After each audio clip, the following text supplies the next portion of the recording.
ایک اور دلچسپ بات آ گئی. بنی اسرائیل کے اندر نا ایک شخص نے اپنے چچا کو قتل کر دیا جائیداد کے لیے. یہ دیکھیں کب سے لوگ جائیداد کے لیے قتل کرتے آ رہے ہیں. چچا کو قتل کر دیا اور قتل کر کے حضرت موسیٰ علیہ السلام کے پاس آئے کہ میرے چچا کو کسی نے قتل کر دیا ہے تو بتائیں کیا کرنا ہے. تو آپ نے فرمایا کہ گائے ذبح کرو اور اس کا ایک ٹکڑا مقتول کو مارو, مرنے والے کو, وہ خود اٹھ کے بتا دے گا مجھے کس نے قتل کیا ہے. اب ارادہ نہیں تھا گائے ذبح کرنے کا تو بہانے کرنے لگے. ارادہ نہیں نہ ہوتا تو پھر کیا ہوتے ہیں, کہنے لگے گائے کس طرح کی ہو, بوڑھی ہو کہ بچی ہو, رنگ کیسا ہو, جوان ہو کہ چھوٹی ہو, حال میں ایک دفعہ چلنا سیکھ گئی ہو یا ابھی نہ سیکھی ہو. تو بتاتے گئے تو رب بھی شرطیں بیان کرتا گیا. گہرے زرد رنگ کی ہو, حال کے اندر اسے نہ چلایا گیا ہو, پانی نہ نکالا گیا ہو, نہ بچی ہو نہ جوان ہو, اس کے درمیان ہو. یہ ساری شرطیں کہاں پائی جاتی تھیں؟ حضرت موسیٰ علیہ السلام کی قوم کا ایک شخص تھا جو اللہ کا ولی تھا. وہ جب انتقال کرنے لگا نا, اللہ اکبر, دیکھو رب ولیوں کی اولادوں پر بھی کتنا فضل فرماتا ہے. وہ جب انتقال کرنے لگا تو ایک اس کے پاس چھوٹی سی بچیا تھی, گائے کی بچی, اس نے جنگل میں چھوڑ دی. کہنے لگا یا اللہ میں تیرے نام پہ چھوڑتا ہوں, میرا بچہ جوان ہو جائے تو اسے دے دینا, اور تو سرمایہ ہی کوئی نہیں. بچہ بڑا ہوا تو بچہ بھی بڑا نیک تھا, اپنی ماں کا بڑا فرما بردار تھا. اس کی ماں نے کہا بیٹا تیرے باپ نے ایک گائے چھوڑی تھی. تو بچہ جنگل میں گیا اور جا کے کہنے لگا اے اللہ میری گائے مجھ سے ملا دے. تو رب کریم نے وہ گائے واپس کر دی. وہ گائے گھر لے آیا. اب وہ کہنے لگا اماں بیچ دوں, تو اماں کہنے لگی بیٹا میرے پوچھے بغیر نہ بیچنا. کئی دفعہ گاہک لگے پر اس نے کہا جب تک میری اماں نہ کہے گی میں بیچوں گا. ادھر بنی اسرائیل والے شرطیں جتنی گائے کے بارے میں پوچھ چکے تھے وہ ساری اسی گائے میں پائی جاتی تھی. تو یہ ڈھونڈتے ڈھونڈتے وہاں پہنچ گئے تو کہنے لگے گائے چاہیے. تو اس نے کہا بھی تمہاری مرضی سے نہیں, قیمت میری مرضی کی. ایک مفسر نے تو یہاں تک لکھا ہے کہ اس نے کہا گائے ذبح کر کے نا تو جتنا گائے کے اندر گوشت ہوگا نا اتنا ہی کھال کے اندر تو مجھے مال بھر کے دو گے, اتنے ہی سکے بھر کے دو گے, اتنی اشرفیاں بھر کے دو گے تو پھر تمہیں گائے دوں گا. تو پھر یہ گائے انہیں ملی اور یہ گائے لے کر کے آئے. زیادہ سوالات نہ کرتے تو زیادہ الجھتے نہ. ہم بھی دین کے معاملے میں بڑے سوال جواب کرتے ہیں, اتنا سوال کریں جتنی اس کی ضرورت ہے. ان لوگوں نے سوالات زیادہ کیے تو پھر الجھ زیادہ گئے. تو میرے بھائی اس کا ذکر بھی اللہ تبارک و تعالیٰ نے پہلے پارے کے اندر بیان فرمایا. پھر اللہ کریم نے فرمایا کہ کچھ ایسے لوگ بھی ہیں یہودیوں میں سے جن کا دعویٰ ہو گیا ہے کہ ہم اللہ کے بڑے پیارے ہیں. فرمایا یہ صرف ان کے منہ کی باتیں ہیں, یہ تو قیامت میں پتہ چلے گا نا کہ اللہ کا پیار کس کے ساتھ زیادہ ہے. اور پھر یہ بھی یہودیوں نے دعویٰ کیا ہے, اسی پارے میں اللہ فرماتے ہیں کہ ان کا دعویٰ ہے کہ ہم اللہ کے بڑے پیارے ہیں, جنت میں ہم ہی جائیں گے. تو اللہ فرماتا ہے پھر مرنے کی دعا تو کرو, جنت میں تو مر کے جانا ہے نا.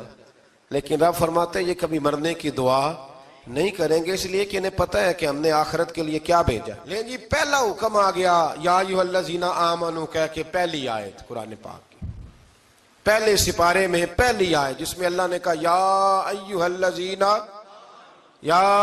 الذین آمنوا. تو پہلا حکم آمنوا کہہ کے آیت نمبر 104 میں جو اللہ نے حکم دیا ہے نا وہ نبی پاک کی تعظیم کا حکم ہے. پہلا حکم ہی اللہ نے حضور کی عزت اور ناموس کا ارشاد فرمایا. پہلا اس ترتیب کے لحاظ سے وہ ہوا یہ کہ جب نبی پاک کو بات ارشاد کرتے تو صحابہ کرام اٹھ کے عرض کرتے رائینا یا رسول اللہ, حضور سمجھ نہیں آئی ذرا رعایت کر دیں. تو یہودیوں کی عبرانی زبان کے اندر نہ ذرا کھینچ کے پڑھتے تھے رائینا, تو اس کا معنی بنتا تھا معاذ اللہ اے ہمارے چرواہے. بکریاں چرانے والے کو بھی وہ رائینا کہتے تھے. تو جب صحابہ یہ کہنے لگے تو اللہ نے منع ہی کر دیا. فرمایا میرے محبوب کے غلاموں اس لفظ کے پیچھے چھپ کے لوگ میرے نبی کی بے ادبی کر جاتے ہیں. تو جس لفظ کا کوئی ایک معنی بے ادبی والا بنتا ہو وہ لفظ بھی میرے نبی کے لیے نہ کہو. لفظ وہ والے کہو جس میں کوئی بے ادبی کا معنی نکلے نہ. یہاں لوگوں نے بڑے بڑے لفظ نہیں بول دیے پھر کہتے میرا مطلب یہ تھا, میرا مطلب وہ تھا. تو تو نے وہ لفظ بولا کیوں جس کا کوئی غلط مطلب بھی نکل سکتا تھا. اللہ نے فرمایا یا ایھا الذین آمنوا لا تقولوا رائینا, اے ایمان والو رائے نہ کہو ہی نہ. تو یا اللہ کیا کہیں؟ فرمایا وقول انظرنا، تم کہو یا رسول اللہ ایک نظر فرمائیے. انداز دیکھیے، انظرنا ایک نظر. تو ہمارے بزرگ تو پہلے بڑے پیار والوں نے کہہ دیا یا رسول اللہ انظر حالنا. کہتے کہاں سے لاتے ہو جملے؟ میں نے کہا اللہ کی کتاب سے. یا رسول اللہ انظر حالنا یا حبیب اللہ اسمع قالا. تو تم کہو انظرنا، محبوب نظر کرم کرے، واسمعوا، اور کیا ضرورت ہے دوبارہ پوچھنے کی؟ اللہ کہتا ہے پہلے ہی دھیان سے سنا کرو، پہلے ہی واسمعوا، پہلے ہی احتیاط سے سنو. وللکافرین عذاب علیم، اور کافروں کے لیے دردناک عذاب ہے.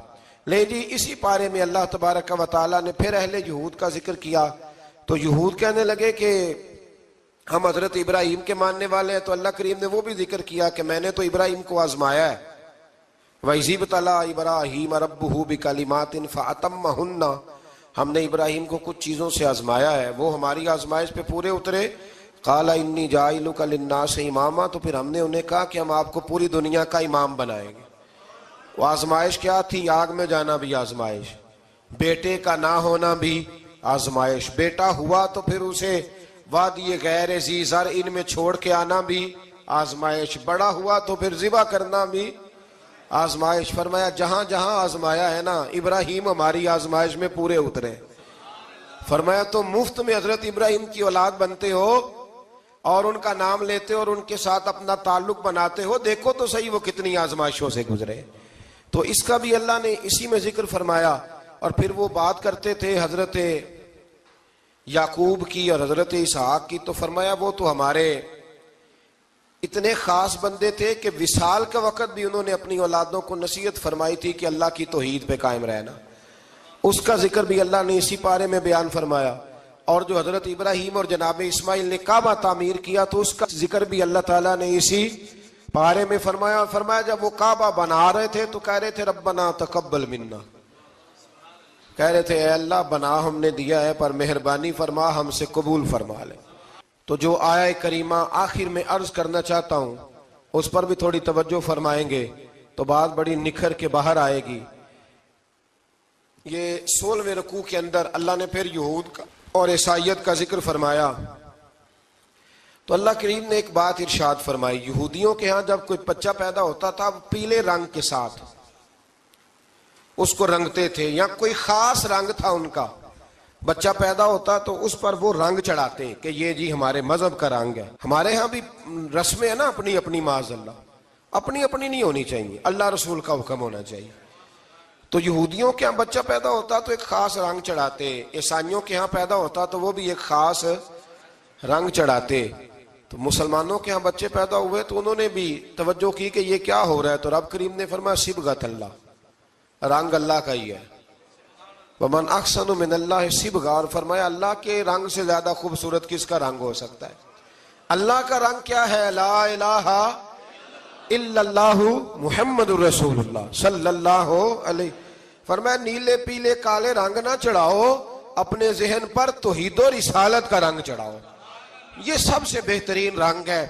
اگر تمہارے ذہنوں پر رب رسول کی توحید کا رنگ چڑھ گیا تو یہ وہ والا رنگ ہے، پھر تمہیں کسی اور رنگ کی طرف جانے کی ضرورت نہیں پڑے گی. تو فرمایا رنگ وہ پیدا کرو جو توحید کا ہے، رسالت کا ہے، اس رنگ کی توجہ کرو. قرآن مجید کے اس پارے میں اللہ کریم نے مختلف باتیں بیان کر کے آخری رکوع میں یہ جو رنگ کا ذکر فرمایا نا، تو یہ لگتا ہے پورے پارے کا خلاصہ ہے کہ رب کریم نے فرمایا اصل بات یہ ہے کہ تمہاری سوچوں پہ رب رسول کی توحید و رسالت کا رنگ ہونا چاہیے.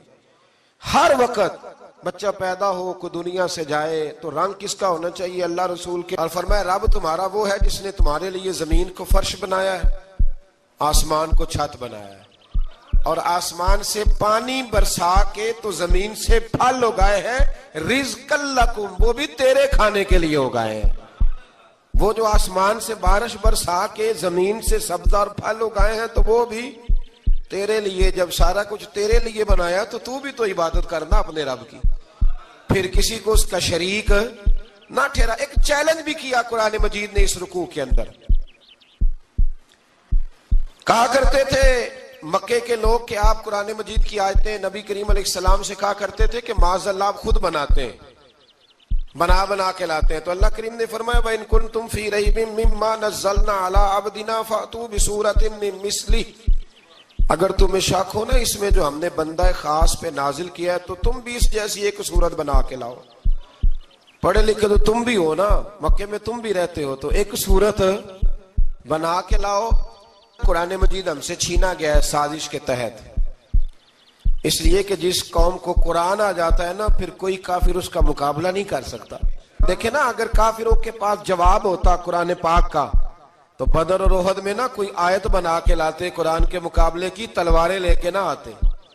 ان کے پاس جواب ہی نہیں تھا، اور قیامت تک کسی کافر کے پاس قرآن مجید کا کوئی جواب، قرآن کا کوئی جواب، قسم اللہ کی جواب کوئی نہیں قرآن کا، اس کا کوئی جواب نہیں. کیا بات ہے قرآن پاک کی. وہ ایک دفعہ مسلمہ کذاب بے ایمان کہنے لگا میں نے بنا لیا ہے قرآن پاک کا جواب. معاذ اللہ. جواب کیا بنایا؟ وہ صورت ہے نا القاریۃ ملقاریہ وما ادراک ملقاریہ، کھڑکھڑانے والی. کیا ہے کھڑکھڑانے والی؟ تمہیں کیا پتا کیا ہے کھڑکھڑی؟ قیامت کا ذکر ہے. کہنے لگا میں نے اس جیسی صورت بنا لیا. تو کیا بنایا؟ الفیل ملفیل وما ادراک ملفیل. کہنے لگا ہاتھی، تمہیں کیا پتا کیا ہاتھی، تم کیا جانو کیا ہاتھی. تو پاس جو اس کے اپنے بیٹھے تھے نا چیلے، وہ کہنے لگے چپ کر جا، سارے زمانے کو پتا ہے ہاتھی کیا ہوتا ہے. تو پاگل ہے، اس کے دو کان ہوتے ہیں، ایک سونڈ ہوتی ہے، چار اس کے پیر ہوتے ہیں. بیوقوف آدمی قرآن کا مقابلہ کرنا ہے تو کچھ چج کے ساتھ کر، پاگلوں کی طرح مقابلہ کرے گا، جوتے کھائے گا بھی، ہمیں بھی پڑھوائے گا.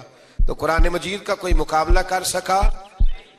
تو اس آیہ مبارکہ میں اللہ نے کافروں کو یہ کہا اگر مقابلہ نہیں کر سکتے تو پھر اللہ سے ڈرو، ورنہ دوزخ میں ڈالے جاؤ گے. وہ جس کا ایندھن آدمی اور پتھر ہے، اور بنائی بھی کافروں کے لیے گئی ہے. اعدت للکافرین، جہنم کس کے لیے بنائی گئی ہے؟ کافروں اور منافقوں کے لیے. مسلمانوں کے لیے بنائی گئی. مسلمان مرضی سے چھلانگے لگائیں تو ان کی موج ہے، ورنہ ان کے لیے جہنم، ان کے لیے اللہ نے جنت بنائی ہے. اور یہ بات کرتے ہی رب کریم نے فرمایا اے محبوب علیہ الصلوۃ والسلام مومنوں کو خوشخبری دے دیں کہ اللہ نے ان کے لیے جنت بنائی ہے، اس میں باغات ہیں، انہیں رزق دیا جائے گا کھانے کے لیے، اور اس میں انہیں پاکیزہ بیویاں دی جائیں گی، اور پھر وہ اس میں ہمیشہ رہیں گے، انہیں اس سے نکالا نہیں جائے گا. آگے جو آیات کریمہ ہے نا اس کے اندر اللہ تبارک و تعالیٰ نے فرمایا ہے کہ اللہ حیا نہیں کرتا سمجھانے کے لیے مچھر کی مثال بھی دینی پڑے. فرمایا قرآن سے کچھ لوگ ہدایت حاصل کرتے ہیں اور کچھ گمراہ ہو جاتے ہیں. جب لوگ اپنی مرضی کی تشریحات چاہتے ہیں تو گمراہ ہوتے ہیں، اور جب قرآن کو رسول اللہ صلی اللہ علیہ وسلم اور امت مسلمہ کی تشریحات کی روشنی میں سمجھتے ہیں تو پھر اللہ ہدایت عطا فرماتا ہے. پھر اللہ تبارک و تعالیٰ نے آگے ارشاد فرمایا حضرت آدم کی پیدائش کا واقعہ. مفسرین نے لکھا اللہ نے مشورہ کیا تھا فرشتوں سے وَإِذْ قَالَ رَبُّكَ لِلْمَلَائِكَةِ إِنِّي جَاعِلٌ فِي الْأَرْضِ خَلِيفَةً. لیکن کچھ مفسرین کہتے ہیں کہ اللہ کو ضرورت نہیں فرشتوں سے مشورہ کرنے کی. اللہ نے فرشتوں سے مشورہ نہیں کیا، بلکہ رب نے انہیں آگاہ فرمایا تھا کہ میں لگا ہوں زمین پہ اپنا نائب بنانے، میں خلافت دینے لگا ہوں زمین پہ. اب یہ تو دینے والی کی مرضی ہے نا اس نے کس کو دینی ہے، یہ تو دینے والے کی مرضی ہے نا اس نے. تو کچھ لوگ کہتے ہیں کہ دینے والے سے زیادہ ہمیں پتہ ہے. تو فرشتوں کو بھی یہ اجتہادی خطا ہو گئی، کہنے لگے یا اللہ اسے نہ بنانا، یہ فساد کرے گا، یہ خون ریزیاں کرے گا. تو اللہ نے فرمایا جو میں جانتا ہوں وہ تم. اللہ اکبر. امام راضی فرماتے جب رمضان آتا ہے تو اللہ فرشتوں سے کہتا ہے ذرا یہ کھول کے دروازے دیکھو نا یہ زمین پہ کیا کر رہے ہیں. تم تو کہتے تھے فساد کریں گے اور یہ سارے تراویحیں پڑھ رہے ہیں. تم تو گویا کہتے تھے فساد کریں گے اور یہ تو دیکھو گویا رمضان کے روزے رکھ رہے ہیں، یہ تو میری یاد میں نکلے ہوئے ہیں. تم کچھ کہتے تھے اور دیکھو میں نے تمہیں کہا تھا نا جو میں جانتا ہوں وہ تم. اللہ نے پھر حضرت آدم علیہ السلام کو تمام زمانے کے علوم عطا کیے، علم سکھا لیا. تو فرشتوں سے کہا تم بھی ان چیزوں کے نام بتاؤ، تو وہ بتا سکے نہیں. اللہ نے فرمایا اب اس طرح کرو آدم کو سجدہ کرو. سب نے سجدہ کیا سوائے وہ. کہنے لگا یا اللہ صرف تجھے ہی کرنا ہے، کرنا بھی صرف اللہ کو چاہیے، پر رب کے آگے بھی جھکنا چاہیے، اور جس کے سامنے رب جھکائے نا وہاں بھی اور یہ جو عاجزی ہے نا، یہ جو جھکنا ہے، یہ علم کے آگے ہے. ہماری مصیبت یہ ہے کہ ہم علم کے آگے بھی گردن جھکانے کو تیار نہیں ہوتے، وہاں بھی ہم خود عالم فاضل بن جاتے. تو فرمایا کہ سب سے کہا سجدہ کرو، سب نے سجدہ کیا سوائے ابلیس کے. تو پھر ہوا کیا؟ وَكَانَ مِنَ الْكَافِرِينَ، وہ کافروں میں سے ہو گیا. پھر اللہ نے حضرت آدم کو اور جناب حوا کو نا مقام دے دیا جنت میں رہنے کے لیے، اور کہا سارا کچھ کھانا، درخت کے قریب نہ جانا. ابھی آپ کسی سے کہہ دیں تھوڑا سا کہ پیچھے نہ دیکھنا، یعنی اگر میری سمجھ لیں ادب کی وجہ سے کوئی 1.5-2 منٹ یا 6 منٹ نہیں بھی نہ دیکھے گا تو سوچے گا ضرور کہ پتہ نہیں اب پیچھے کیا ہے، مصیبت کیا ہے. یعنی آپ کہہ کے دیکھ لیں کسی کو، پیچھے نہ دیکھنا. فطرت ہے نا انسان کی، وہ جستجو کرتا ہے، کہا اس درخت کے پاس نہ جانا. تو حضرت حوا سلام اللہ علیہ کہتے ہیں دل میں خیال رہتا تھا کہ آخر ہے کیا درخت کے پاس. یہی انسان کا عقیدہ توحید ہے کہ جہاں سے رب منع کر دے وہاں وہ منع ہو جائے. اور یہ ان کی خطا نہیں تھی، یہ اللہ کی حکمت تھی، چونکہ رب نے تو پہلے کہہ دیا تھا بنایا ہی زمین کے لیے، تو یہ تو سارا کچھ ہونا تھا تو زمین پہ آنا تھا نا. تو حضرت حوا اور جناب آدم کے پاس شیطان آیا، اب اس کو نکال تو دیا تھا پر ابھی اس کا جنت میں آنا جانا بند نہیں ہوا تھا، یہ بھی اللہ کی حکمت تھی. تو وہ کہنے لگا تمہیں پتہ ہے بعد میں مر جاؤ گے. تو حضرت حوا کہنے لگی کیا موت بھی آئے گی؟ کہاں، اس کی تکلیف بھی بڑی ہوگی، تو پھر بچیں گے کیسے؟ تو کہنے لگے پھل کھا لو اس درخت کا. تو بچنے کے لیے پھل کھایا تھا. اس طرح لوگ آج بہت سارے کام بچنے کے لیے کرتے ہیں پر بچ سکتے، بچنے کے لیے پھل کھایا تو اللہ نے فرمایا زمین پہ چلے جاؤ. تو حضرت آدم زمین پہ آئے، پھر کئی 100 سال روتے رہے. فَتَلَقَّى آدَمُ مِن رَبِّهِ کَلِمَاتٍ، تو پھر اللہ نے خود ہی جناب آدم کو کچھ کلمے سکھائے. علامہ اسماعیل لکی فرماتے ہیں وہ کلمے یہ تھے کہ حضرت آدم نے میرے نبی کا وسیلہ پیش کیا، تو اللہ کریم نے جناب آدم کی دعا کو مقبول فرما لیا. پھر آگے بنی اسرائیل کا ذکر آ جاتا ہے. اللہ تعالیٰ نے بنی اسرائیل، آج آپ اسی قوم کو یہودی کہتے ہیں، ان کو اللہ نے اس زمانے میں فضیلت عطا کی تھی بہت زیادہ. تو عرب کے اندر جب نبی پاک علیہ السلام نے اعلان نبوت کیا تو کچھ لوگوں نے یہ کہہ دیا کہ اگر یہ یہودی کلمہ پڑھ لیں گے تو ہم بھی پڑھ لیں گے. تو پھر اللہ نے انہیں یاد کرایا کہ تم اصل میں کیا ہو، تمہیں کلمہ پڑھنا چاہیے. تو اہل یہود کا تذکرہ کرتے کرتے رب کریم نے ایک بات یہ بھی ارشاد فرمائی کہ تم لوگوں کو تو کہتے رہے ہو کہ وہ نبی آنے والے ہیں، وہ نبی آنے والے ہیں، اور جب آ گئے ہیں تو ماننے کو تیار نہیں ہو. تو فرمایا تأمرون الناس بالبر وَتَنْسَوْنَ أَنفُسَكُمْ وَأَنْتُمْ تَتْلُونَ الْكِتَابَ، لوگوں کو بھلائی کا حکم دیتے ہو اور اپنے آپ کو بھول جاتے ہو. افلا تعقلون، تمہیں عقل نہیں؟ پھر اللہ نے انہیں یہ بھی یاد کرایا کہ یاد کرو وہ زمانہ کہ جب فرعون نے خواب دیکھ لیا تھا کہ کوئی بچہ اس کی سلطنت کو تباہ کرے گا، تو پھر اس نے تمہارے بچوں کو ذبح کرانا شروع کیا اور تمہاری بیٹیوں کو چھوڑتا تھا. فرمایا یہ بھی تو تم نے دیکھا، میں نے تمہیں پھر تم سے کہا جہاد کرو قوم عمالقہ کے خلاف، تو مقام طیہ میں جا کے یہ لوگ کہنے لگے ہم سے جہاد نہیں ہوتا. اللہ نے انہیں ایک میدان میں قید کر دیا. بڑی دلچسپ بات، قید تو لوگ ہوتے ہیں نا 4 دیواری میں، تو اللہ نے بنی اسرائیل والوں کو جب انہوں نے کہا ہم جہاد نہیں کریں گے تو اللہ نے میدان میں قید کر دیا. میدان میں، یہ یاد رکھیں، جب انسان اللہ کی نافرمانی کرتا ہے تو اسے ایسی قید ملتی ہے جس کا اس نے تصور بھی نہیں کیا ہوتا. ایک میدان ہے مقام طیہ، قید ہو گئے، سارا دن سفر کرتے تھے، سارا دن، تو رات کو تھک کے سوتے تھے، صبح اٹھتے تھے نا جب تو وہیں ہوتے تھے جہاں کل صبح چلے تھے. تو رب جب کسی کو قیدی بناتا ہے تو اسے زنجیروں کی، سلاخوں کی ضرورت ہے.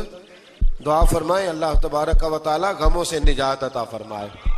یہ دعا فرمائے، ایسی قید دیتا ہے کہ جس سے پھر چھٹکارا ہو سکتا. تو بنی اسرائیل کا بہت زیادہ تذکرہ اس پارے میں اللہ تبارک و تعالیٰ نے پھر بیان کیا، اور پھر کہا کہ انہیں جو حکم دیا جاتا تھا یہ اس کی سرتابی کرتے تھے. پھر اللہ نے ان پر ذلت نازل کر دی اور یہ ہمیشہ اس کا شکار رہے. قوم سبت کا ذکر فرمایا اللہ نے. ہفتے والے دن کچھ لوگ نافرمانی کرتے، ہمارے بھی ہیلے بہانے ہیں نا آج کل کاروبار میں.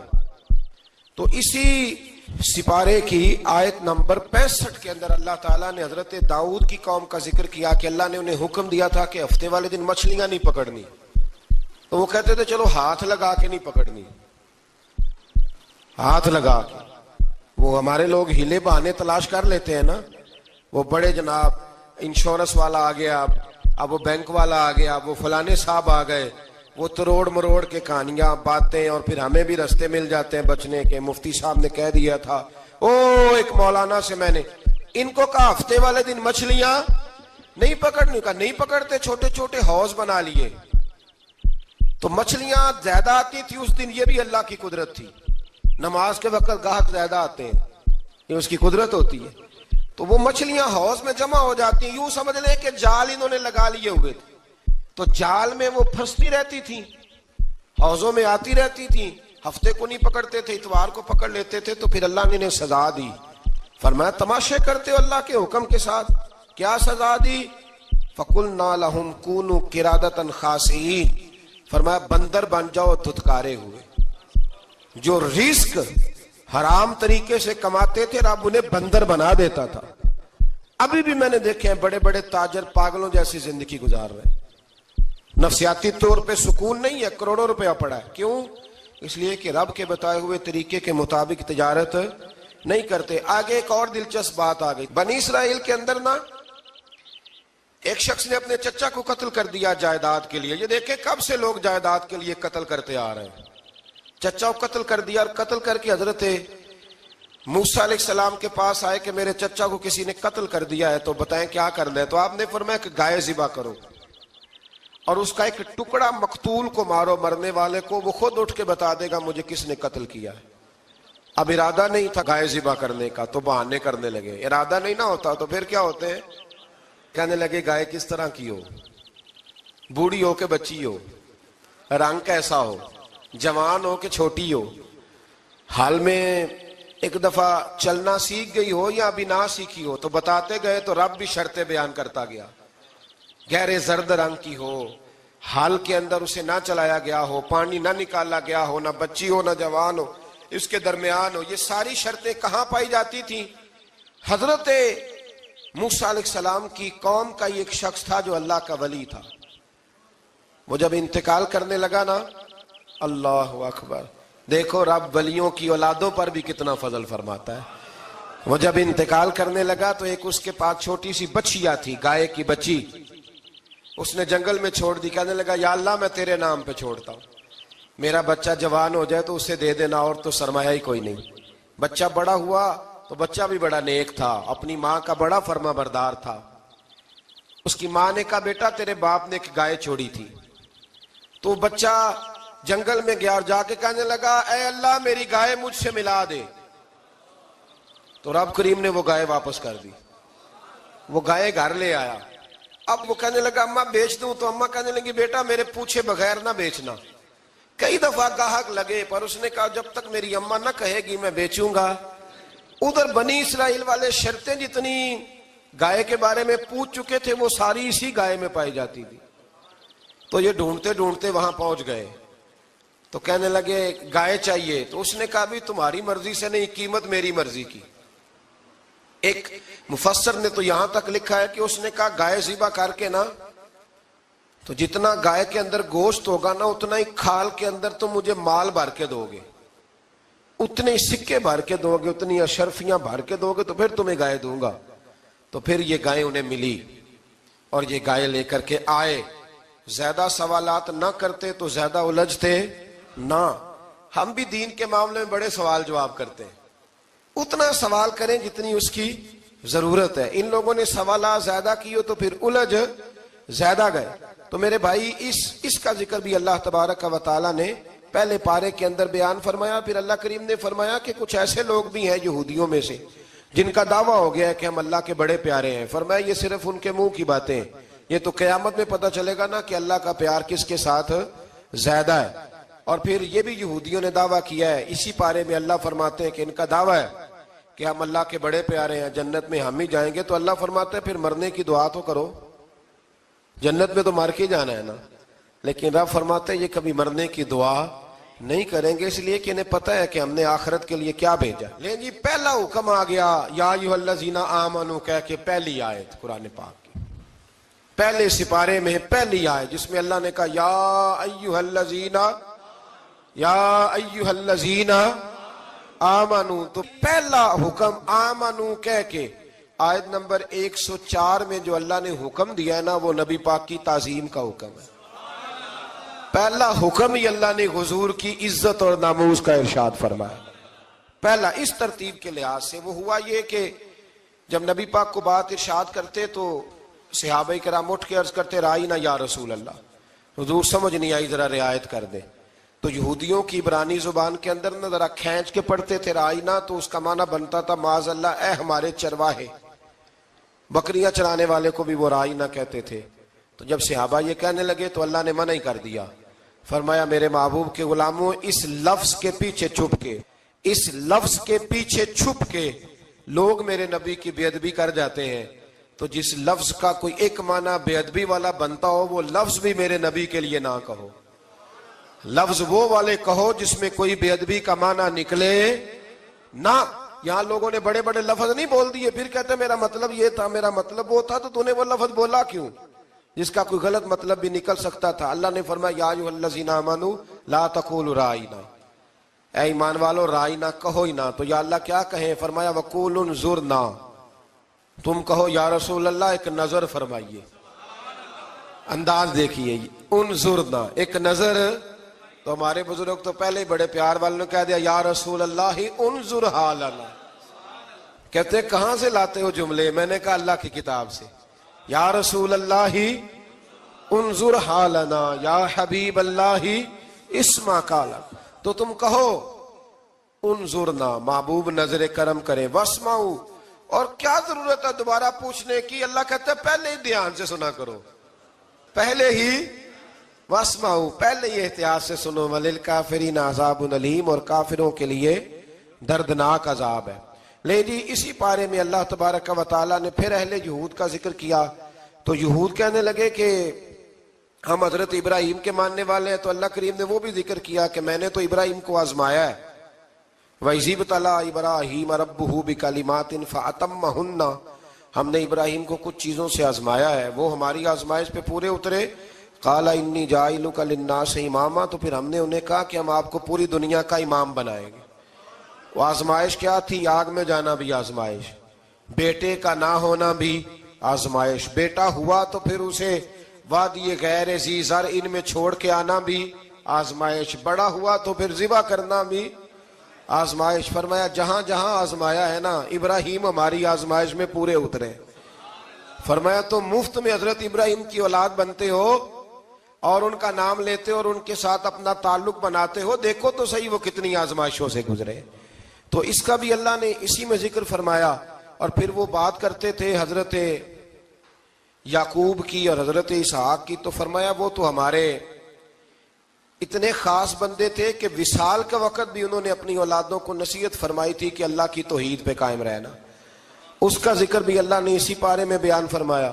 اور جو حضرت ابراہیم اور جناب اسماعیل نے کعبہ تعمیر کیا تو اس کا ذکر بھی اللہ تعالیٰ نے اسی پارے میں فرمایا. فرمایا جب وہ کعبہ بنا رہے تھے تو کہہ رہے تھے ربنا تقبل منا، کہہ رہے تھے اے اللہ بنا ہم نے دیا ہے پر مہربانی فرما ہم سے قبول فرما لے. تو جو آیہ کریمہ آخر میں عرض کرنا چاہتا ہوں اس پر بھی تھوڑی توجہ فرمائیں گے تو بات بڑی نکھر کے باہر آئے گی. یہ 16ویں رکوع کے اندر اللہ نے پھر یہود کا اور عیسائیت کا ذکر فرمایا. تو اللہ کریم نے ایک بات ارشاد فرمائی. یہودیوں کے ہاں جب کوئی بچہ پیدا ہوتا تھا وہ پیلے رنگ کے ساتھ اس کو رنگتے تھے، یا کوئی خاص رنگ تھا ان کا. بچہ پیدا ہوتا تو اس پر وہ رنگ چڑھاتے کہ یہ جی ہمارے مذہب کا رنگ ہے. ہمارے ہاں بھی رسمیں ہیں نا اپنی اپنی، معاذ اللہ اپنی اپنی نہیں ہونی چاہیے، اللہ رسول کا حکم ہونا چاہیے. تو یہودیوں کے ہاں بچہ پیدا ہوتا تو ایک خاص رنگ چڑھاتے، عیسائیوں کے ہاں پیدا ہوتا تو وہ بھی ایک خاص رنگ چڑھاتے. تو مسلمانوں کے ہاں بچے پیدا ہوئے تو انہوں نے بھی توجہ کی کہ یہ کیا ہو رہا ہے. تو رب کریم نے فرمایا صبغۃ اللہ، رنگ اللہ کا ہی ہے. ومن احسن من اللہ صبغہ، اور فرمایا اللہ کے رنگ سے زیادہ خوبصورت کس کا رنگ ہو سکتا ہے؟ اللہ کا رنگ کیا ہے؟ لا الہ الا اللہ محمد الرسول اللہ صلی اللہ علیہ. فرمایا نیلے پیلے کالے رنگ نہ چڑھاؤ، اپنے ذہن پر توحید و رسالت کا رنگ چڑھاؤ. یہ سب سے بہترین رنگ ہے. اگر تمہارے ذہنوں پر رب رسول کی توحید کا رنگ چڑھ گیا تو یہ وہ والا رنگ ہے، پھر تمہیں کسی اور رنگ کی طرف جانے کی ضرورت نہیں پڑے گی۔ تو فرمایا رنگ وہ پیدا کرو جو توحید کا ہے، رسالت کا ہے، اس رنگ کی توجہ کرو۔ قرآن مجید کے اس پارے میں اللہ کریم نے مختلف باتیں بیان کر کے آخری رکوع میں یہ جو رنگ کا ذکر فرمایا نا، تو یہ لگتا ہے پورے پارے کا خلاصہ ہے کہ رب کریم نے فرمایا اصل بات یہ ہے کہ تمہاری سوچوں پہ رب رسول کی توحید و رسالت کا رنگ ہونا چاہیے۔ ہر وقت بچہ پیدا ہو، کوئی دنیا سے جائے، تو رنگ کس کا ہونا چاہیے؟ اللہ رسول کے دین کا۔ اللہ تعالیٰ نے انسان کو یاد کرایا ہے کہ تو نے عبادت اپنے رب کی کرنی ہے، اور فرمایا رب تمہارا وہ ہے جس نے تمہارے لیے زمین کو فرش بنایا ہے، آسمان کو چھت بنایا ہے، اور آسمان سے پانی برسا کے تو زمین سے پھل اگائے ہیں، رزق لکم، وہ بھی تیرے کھانے کے لیے اگائے ہیں۔ وہ جو آسمان سے بارش برسا کے زمین سے سبز اور پھل اگائے ہیں تو وہ بھی تیرے لیے۔ جب سارا کچھ تیرے لیے بنایا تو بھی تو عبادت کرنا اپنے رب کی، پھر کسی کو اس کا شریک نہ ٹھہرا۔ ایک چیلنج بھی کیا قرآن مجید نے اس رکوع کے اندر۔ کہا کرتے تھے مکے کے لوگ کہ آپ قرآن مجید کی آیتیں نبی کریم علیہ السلام سے کہا کرتے تھے کہ معاذ اللہ آپ خود بناتے ہیں، بنا کے لاتے ہیں۔ تو اللہ کریم نے فرمایا وَإِن كُنتُمْ فِي رَيْبٍ مِّمَّا نَزَّلْنَا عَلَىٰ عَبْدِنَا فَأْتُوا بِسُورَةٍ مِّن مِّثْلِهِ، اگر تمہیں شک ہو نا اس میں جو ہم نے بندہ خاص پہ نازل کیا ہے تو تم بھی اس جیسی ایک صورت بنا کے لاؤ۔ پڑھے لکھے تو تم بھی ہو نا، مکے میں تم بھی رہتے ہو، تو ایک صورت بنا کے لاؤ۔ قرآن مجید ہم سے چھینا گیا ہے سازش کے تحت، اس لیے کہ جس قوم کو قرآن آ جاتا ہے نا پھر کوئی کافر اس کا مقابلہ نہیں کر سکتا۔ دیکھیں نا اگر کافروں کے پاس جواب ہوتا قرآن پاک کا تو بدر اور احد میں نا کوئی آیت بنا کے لاتے قرآن کے مقابلے کی، تلواریں لے کے نہ آتے، ان کے پاس جواب ہی نہیں تھا۔ اور قیامت تک کسی کافر کے پاس قرآن مجید کا کوئی جواب، قرآن کا کوئی جواب، قسم اللہ کی جواب کوئی نہیں قرآن کا، اس کا کوئی جواب نہیں۔ کیا بات ہے قرآن پاک کی۔ وہ ایک دفعہ مسلمہ کذاب بے ایمان کہنے لگا میں نے بنا لیا ہے قرآن پاک کا جواب، معاذ اللہ۔ جواب کیا بنایا؟ وہ سورت ہے نا القاریۃ ما القاریہ وما ادراک ما القاریہ، کھڑکھڑانے والی کیا ہے، کھڑکھڑانے والی تمہیں کیا پتا کیا ہے کھڑکھڑی، قیامت کا ذکر ہے۔ کہنے لگا میں نے اس جیسی سورت بنا لیا، تو کیا بنایا؟ الفیل مل فیل وما ادراک ما الفیل۔ کہنے لگا ہاتھی، تمہیں کیا پتا کیا ہاتھی، تم کیا جانو کیا ہاتھی۔ تو پاس جو اس کے اپنے بیٹھے تھے نا چیلے، وہ کہنے لگے چپ کر جا، سارے زمانے کو پتا ہے ہاتھی کیا ہوتا ہے۔ تو پاگل ہے، اس کے دو کان ہوتے ہیں، ایک سونڈ ہوتی ہے، چار اس کے پیر ہوتے ہیں۔ بیوقوف آدمی، قرآن کا مقابلہ کرنا ہے تو کچھ چج کے ساتھ کر، پاگلوں کی طرح مقابلہ کرے گا، جوتے کھائے گا بھی ہمیں بھی پڑھوائے گا۔ تو قرآن مجید کا کوئی مقابلہ کر سکا؟ تو اس آیہ مبارکہ میں اللہ نے کافروں کو یہ کہا اگر مقابلہ نہیں کر سکتے تو پھر اللہ سے ڈرو، ورنہ دوزخ میں ڈالے جاؤ گے، وہ جس کا ایندھن آدمی اور پتھر ہے، اور بنائی بھی کافروں کے لیے گئی ہے۔ اعدت للکافرین، جہنم کس کے لیے بنائی گئی ہے؟ کافروں اور منافقوں کے لیے۔ مسلمانوں کے لیے بنائی گئی، مسلمان مرضی سے چھلانگے لگائیں تو ان کی موج ہے، ورنہ ان کے لیے جہنم، ان کے لیے اللہ نے جنت بنائی ہے۔ اور یہ بات کرتے ہی رب کریم نے فرمایا اے محبوب علیہ السلام مومنوں کو خوشخبری دے دیں کہ اللہ نے ان کے لیے جنت بنائی ہے، اس میں باغات ہیں، انہیں رزق دیا جائے گا کھانے کے لیے، اور اس میں انہیں پاکیزہ بیویاں دی جائیں گی، اور پھر وہ اس میں ہمیشہ رہیں گے، انہیں اس سے نکالا نہیں جائے گا۔ آگے جو آیات کریمہ ہے نا اس کے اندر اللہ تبارک و تعالیٰ نے فرمایا ہے کہ اللہ حیا نہیں کرتا سمجھانے کے لیے، مچھر کی مثال بھی دینی پڑے۔ فرمایا قرآن سے کچھ لوگ ہدایت حاصل کرتے ہیں اور کچھ گمراہ ہو جاتے ہیں۔ جب لوگ اپنی مرضی کی تشریحات چاہتے ہیں تو گمراہ ہوتے ہیں، اور جب قرآن کو رسول اللہ صلی اللہ علیہ وسلم اور امت مسلمہ کی تشریحات کی روشنی میں سمجھتے ہیں تو پھر اللہ ہدایت عطا فرماتا ہے۔ پھر اللہ تبارک و تعالیٰ نے آگے ارشاد فرمایا حضرت آدم کی پیدائش کا واقعہ۔ کچھ مفسرین نے لکھا اللہ نے مشورہ کیا تھا فرشتوں سے، وَإِذْ قَالَ رَبُّكَ لِلْمَلَائِكَةِ إِنِّي جَاعِلٌ فِي الْأَرْضِ خَلِيفَةً، لیکن کچھ مفسرین کہتے ہیں کہ اللہ کو ضرورت نہیں فرشتوں سے مشورہ کرنے کی، اللہ نے فرشتوں سے مشورہ نہیں کیا بلکہ رب نے انہیں آگاہ فرمایا تھا کہ میں لگا ہوں زمین پہ اپنا نائب بنانے، میں خلافت دینے لگا ہوں زمین پہ۔ اب یہ تو دینے والی کی مرضی ہے نا اس نے کس کو دینی ہے، یہ تو دینے والے کی مرضی ہے نا اس نے۔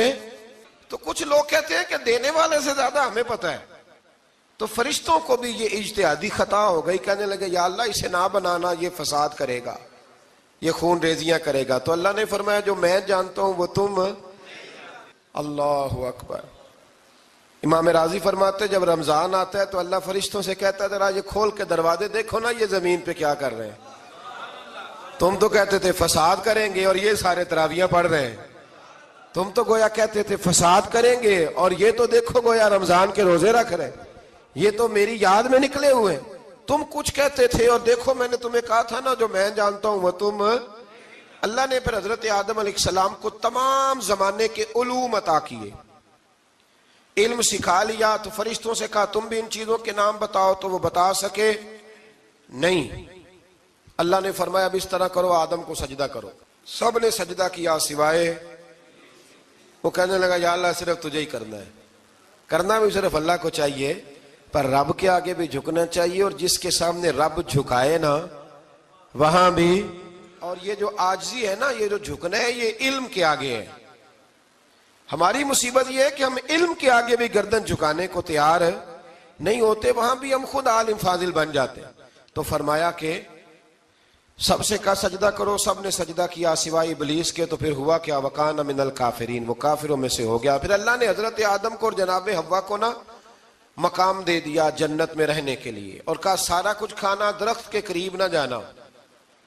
ابھی آپ کسی سے کہہ دیں تھوڑا سا کہ پیچھے نہ دیکھنا، یعنی اگر میری سمجھ لیں ادب کی وجہ سے کوئی 1.5-2 منٹ یا 6 منٹ نہیں بھی نہ دیکھے گا تو سوچے گا ضرور کہ پتہ نہیں اب پیچھے کیا ہے، مصیبت کیا ہے۔ یعنی آپ کہہ کے دیکھ لیں کسی کو، پیچھے نہ دیکھنا، فطرت ہے نا انسان کی، وہ جستجو کرتا ہے، کہا اس درخت کے پاس نہ جانا۔ تو حضرت حوا سلام اللہ علیہ کہتے ہیں دل میں خیال رہتا تھا کہ آخر ہے کیا درخت کے پاس۔ یہی انسان کا عقیدہ توحید ہے کہ جہاں سے رب منع کر دے وہاں وہ منع ہو جائے، اور یہ ان کی خطا نہیں تھی، یہ اللہ کی حکمت تھی، چونکہ رب نے تو پہلے کہہ دیا تھا بنایا ہی زمین کے لیے، تو یہ تو سارا کچھ ہونا تھا تو زمین پہ آنا تھا نا۔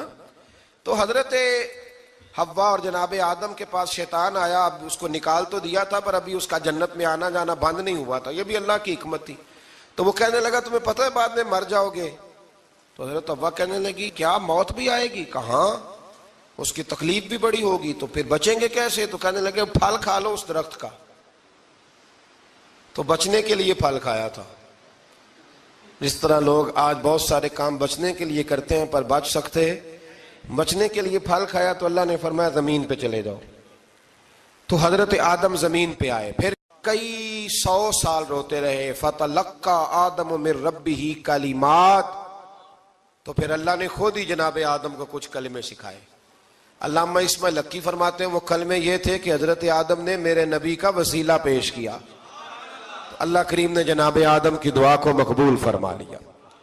پھر آگے بنی اسرائیل کا ذکر آ جاتا ہے۔ اللہ تعالیٰ نے بنی اسرائیل، آج آپ اسی قوم کو یہودی کہتے ہیں، ان کو اللہ نے اس زمانے میں فضیلت عطا کی تھی بہت زیادہ۔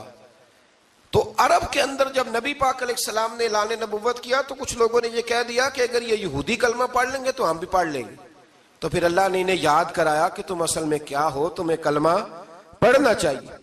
تو اہل یہود کا تذکرہ کرتے کرتے رب کریم نے ایک بات یہ بھی ارشاد فرمائی کہ تم لوگوں کو تو کہتے رہے ہو کہ وہ نبی آنے والے ہیں، وہ نبی آنے والے ہیں، اور جب آ گئے ہیں تو ماننے کو تیار نہیں ہو۔ تو فرمایا تأمرون الناس بالبر وَتَنْسَوْنَ أَنفُسَكُمْ وَأَنْتُمْ تَتْلُونَ الْكِتَابَ، لوگوں کو بھلائی کا حکم دیتے ہو اور اپنے آپ کو بھول جاتے ہو۔ افلا تعقلون، تمہیں عقل نہیں؟ پھر اللہ نے انہیں یہ بھی یاد کرایا کہ یاد کرو وہ زمانہ کہ جب فرعون نے خواب دیکھ لیا تھا کہ کوئی بچہ اس کی سلطنت کو تباہ کرے گا، تو پھر اس نے تمہارے بچوں کو ذبح کرانا شروع کیا اور تمہاری بیٹیوں کو چھوڑتا تھا۔ فرمایا یہ بھی تو تم نے دیکھا، میں نے تمہیں پھر تم سے کہا جہاد کرو قوم عمالقہ کے خلاف، تو مقام طیہ میں جا کے یہ لوگ کہنے لگے ہم سے جہاد نہیں ہوتا۔ اللہ نے انہیں ایک میدان میں قید کر دیا۔ بڑی دلچسپ بات، قید تو لوگ ہوتے ہیں نا چار دیواری میں تو اللہ نے بنی اسرائیل والوں کو جب انہوں نے کہا جہاد نہیں کریں گے تو اللہ نے میدان میں قید کر دیا. میدان میں. یہ یاد رکھیں جب انسان اللہ کی نافرمانی کرتا ہے تو اسے ایسی قید ملتی ہے جس کا اس نے تصور بھی نہیں کیا ہوتا. ایک میدان ہے مقام طیہ، قید ہو گئے. سارا دن سفر کرتے تھے، سارا دن. تو رات کو تھک کے سوتے تھے، صبح اٹھتے تھے نا جب تو وہیں ہوتے تھے جہاں کل صبح چلے تھے. تو رب جب کسی کو قیدی بناتا ہے تو اسے زنجیروں کی، سلاخوں کی ضرورت. دعا فرمائے اللہ تبارک و تعالی غموں سے نجات عطا فرمائے. یہ دعا فرمائے. ایسی قید دیتا ہے کہ جس سے پھر چھٹکارا ہو سکتا.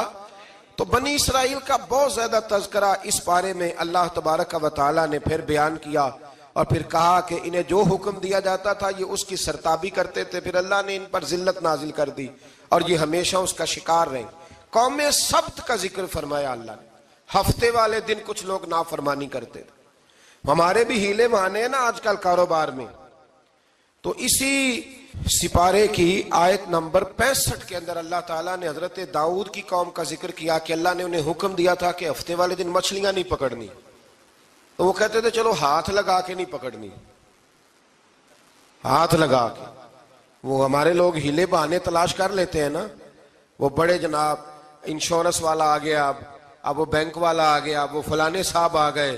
وہ تروڑ مروڑ کے کہانیاں باتیں، اور پھر ہمیں بھی رستے مل جاتے ہیں بچنے کے. مفتی صاحب نے کہہ دیا تھا ایک مولانا سے میں نے ان کو کہا ہفتے والے دن مچھلیاں نہیں پکڑنے کا. نہیں پکڑتے، چھوٹے چھوٹے حوض بنا لیے. تو مچھلیاں زیادہ آتی تھی اس دن. یہ بھی اللہ کی قدرت تھی. نماز کے وقت گاہک زیادہ آتے ہیں، یہ اس کی قدرت ہوتی ہے. تو وہ مچھلیاں حوض میں جمع ہو جاتی ہیں. یوں سمجھ لیں کہ جال انہوں نے لگا لیے ہوئے تھے. تو جال میں وہ پھنستی رہتی تھی، حوضوں میں آتی رہتی تھی. ہفتے کو نہیں پکڑتے تھے، اتوار کو پکڑ لیتے تھے. تو پھر اللہ نے انہیں سزا دی. فرمایا تماشے کرتے ہو اللہ کے حکم کے ساتھ. کیا سزا دی؟ فَقُلْنَا لَهُمْ كُونُوا قِرَادَةً خَاسِئِينَ. فرمایا بندر بن جاؤ دھتکارے ہوئے. جو رزق حرام طریقے سے کماتے تھے رب انہیں بندر بنا دیتا تھا. ابھی بھی میں نے دیکھے ہیں بڑے بڑے تاجر پاگلوں جیسی زندگی گزار رہے ہیں. نفسیاتی طور پہ سکون نہیں ہے، کروڑوں روپیہ پڑا ہے. کیوں؟ اس لیے کہ رب کے بتائے ہوئے طریقے کے مطابق تجارت نہیں کرتے. آگے انگ یاری دا پالن اوکھا جویں کتن وچ تند کاچی ایک کھچے دوجا چھڈدا جاوے تائیوں رہندی پکی